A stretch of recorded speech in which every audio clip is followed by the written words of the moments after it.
Hello everyone, welcome to brain shocks. तो इस video में हम कर रहे हैं गेट के previous year question, every branch के एप्टीट्यूड के क्वेश्चंस। ठीक है, तो पहला क्वेश्चन है the exports and imports of a country from 2000 to 2007 are given in the flow chart in the bar chart.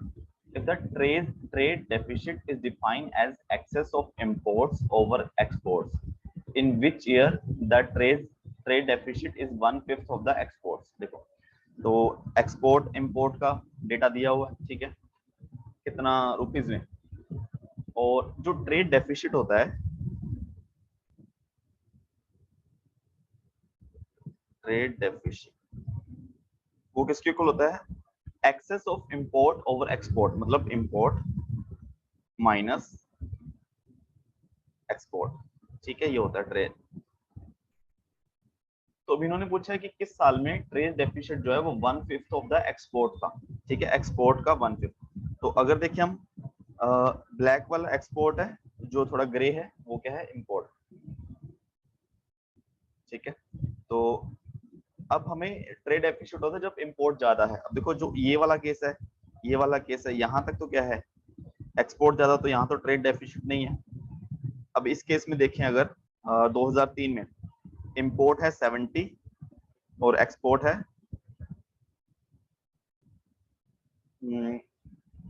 60, तो ट्रेड डेफिसिट होगा 10। तो 10 क्या 60 का 1/5 है? नहीं। ठीक है, उसी तरह अगर मैं 2004 में देखूं, 2004 में 80 और 70 यानी कि 10 का डिफरेंस आ गया, तो 10 क्या 70 का 1/5 है? नहीं, तो ये भी नहीं है। अगर 2005 की बात करूं, तो इंपोर्ट है 90, एक्सपोर्ट है 70, तो डिफरेंस होगा 20। तो क्या 20 एक्सपोर्ट है 70, तो क्या 20 70 का 1/5 है? नहीं। अगर मैं 2006 की बात करूं, यहाँ पे 120 है इंपोर्ट, 100 है एक्सपोर्ट, तो यहाँ पे डिफरेंस है 20। तो क्या डिफरेंस जो 20 है वो एक्सपोर्ट यानी कि 100 का 1/5 है? यस। तो 2006 आ जाएगा। 2006 में ट्रेड डेफिसिट 20, एक्सपोर्ट 100 का 1/5 है। उसी तरह 2007 में 10 और यहाँ पे 110, तो ये भी गलत है। ठीक है, तो ऑप्शन 2006 है, ऑप्शन डी आ जाएगा। 47 क्वेश्चन, ये काफी अच्छा क्वेश्चन है। You are given 3 coins, one has headed on the both faces, second has tail on the both faces and third has head on the one face and tail on the other. You choose a coin at random and toss it, and it comes as heads. Probability that the other faces tails. अब देखो, 3 coin अपने पास। पहला coin जो है मेरे पास वो है head head, दूसरा कॉइन है टेल टेल, तीसरा है हेड टेल, है ना? मतलब एक के दोनों फेस पे हेड हेड है, एक के दोनों फेस पे टेल टेल है, एक अपना नॉर्मल कॉइन है। तो मैंने एक कॉइन चूज किया, उसको टॉस किया, ठीक है, अब वो हेड आ गया। ठीक है, क्या प्रोबेबिलिटी है कि अदर फेस टेल होगा? तो अब इसमें अगर देखोगे, एक्चुअली थोड़ा सा इसमें ये देखो कि अगर मेरे पास हेड आ गया, तो इसका मतलब ये कॉइन तो मैंने चूज किया ही नहीं, मैंने ये 2 कॉइन चूज किए थे। ठीक है, तो अब अगर मैं 2 कॉइन चूज कर रहा हूँ, ये तो मेरे पास क्या क्या आ सकता है? हेड 1 आ सकता है, मतलब फर्स्ट का हेड, फर्स्ट कॉइन का दूसरा हेड, है ना? 2 हेड है ना इसमें फर्स्ट कॉइन में, या फिर ये फर्स्ट कॉइन है, ये दूसरा कॉइन है, ये तीसरा कॉइन है। ठीक है, तो ये हो गया मेरा थर्ड कॉइन का हेड, थर्ड कॉइन का टेल। ठीक है, मेरे पास अब 4 चीजें हैं।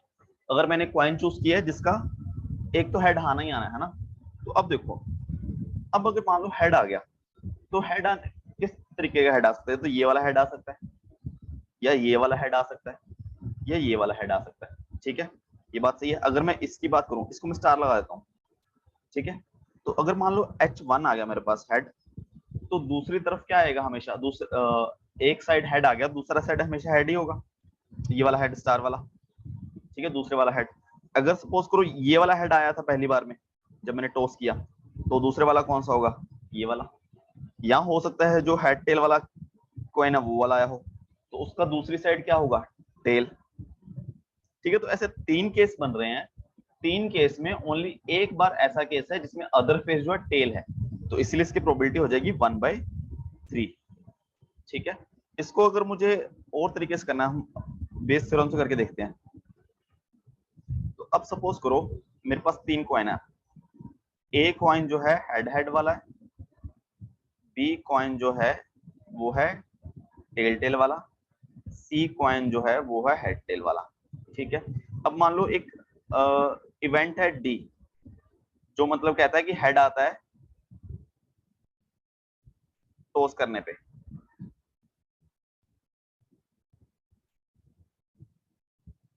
ठीक है, हेड आ गया टॉस पे।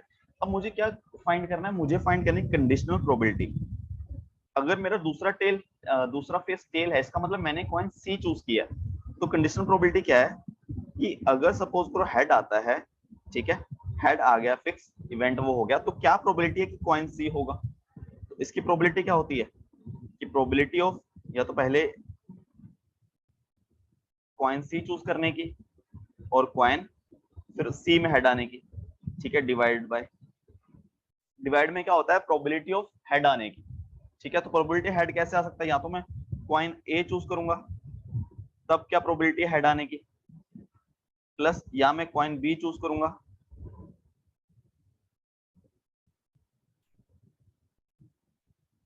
तो क्या प्रोबेबिलिटी है कि हेड आ जाएगा, या फिर मैं कॉइन सी चूज करूंगा तो क्या प्रोबेबिलिटी है हेड आ जाएगा। ठीक है, बायस थ्योरम ये बोलती है, बेस थ्योरम।